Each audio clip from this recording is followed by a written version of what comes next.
Hey everyone, welcome back to my channel. I cannot believe we're already on week 6 of our Operation Nail Growth Journey round 2 for 2023. The past 6 weeks have flown by and the results are speaking for themselves. If you watched my week 5 update, you know that last week we did a gel manicure chit chat with me video, so it was definitely a little longer. We created this custom polish with 2 gelish colors and it's still holding up really strong. So it's been probably a week and a half since I've had this on. I just wanted to do a quick little verbal update sharing what I've been doing the past week and what I plan to do in the coming week. And as always, I want to hear what you plan to do on your journeys as well. So first up, let me show you our progress. Here are our nails after 6 weeks of growing them out. I'm still loving this color. It's really unique. It's very vibrant.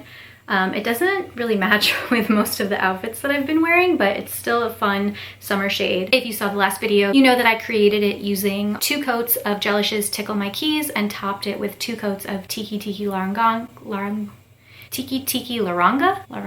I still don't know how to say it. So it's been fun. We've had no chips, no breaks. We're starting to get a little bit of lifting on a couple key fingers. The index and the thumb are always really susceptible to that because I just use them so much. Also, last week we painted our spare bedroom, so my hands were getting a lot of use and they were being washed a ton. I was wearing latex gloves while I painted to protect my manicure, but my hands still got really sweaty in those gloves and there was a lot of moisture, so I don't think that helped the manicure. It probably encouraged a little bit of that lifting, but luckily it's not pulling at my hair or anything yet, so it's still holding strong. I could definitely get another week, maybe even 2 out of this if I wanted to, but I think this coming week I'll probably switch it up at some point. I'm really craving something neutral, just like a light pink, maybe a jelly pink, we'll see. So yeah, the only things I've really been doing are trying to protect my nails while we do all this housework, so wearing gloves has been a huge help. As always, using my Sweet Almond all day, every day. If you follow Shop Sweet Almond on Instagram, you know that this week we are going to be offering our product with an eyedropper. So this has been highly requested since we launched back in June 2022. The original bottle design comes with a brush. I personally prefer a brush. However, after using and sampling the different eyedroppers, I'm really loving how this works. Like 1 drop of this will cover all of your nails. I think it uses a little less product, so it'll definitely prolong the life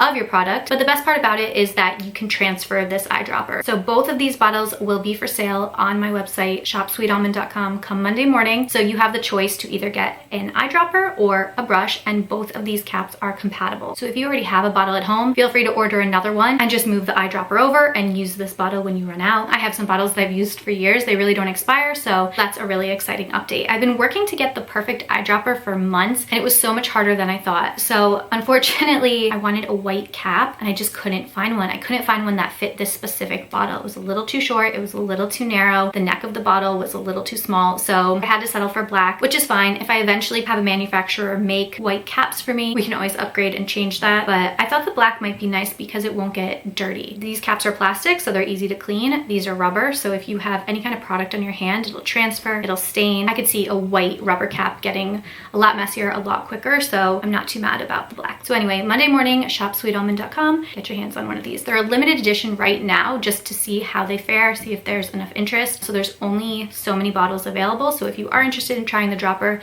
grab it while it's still here. Anyways, I contribute a lot of my nail growth to my Sweet Almond. It's just the one and only thing that consistently keeps my nails and cuticles looking good. Let's do a quick side-by-side from week 1. I love to do this every week just so we can really see how we're doing. So here is week 6 next to week 1. Growth has definitely been made. A little bit coming in at the cuticle here, but this manicure is holding up really well. Like I mentioned, maybe this coming week or the following, I will do a new mani. Kind of craving a neutral polish. Even like a milky white pink could be fun, but I don't know. I might just cave and do a French again. We'll see. But that is it for this week's update. If you are still on this journey with me, let me know where you are. I've gotten a few updates from you guys the past week, from people who've broken nails, from people who are really thriving on this journey, from people who are just starting out back at week 1. Wherever you are, let me know what polish you have on your nails, if they're painted, what products you've been using to help them grow, and what you plan to do this coming week. I hope you all have a great weekend and a wonderful week ahead, and I will see you in my next one. Bye!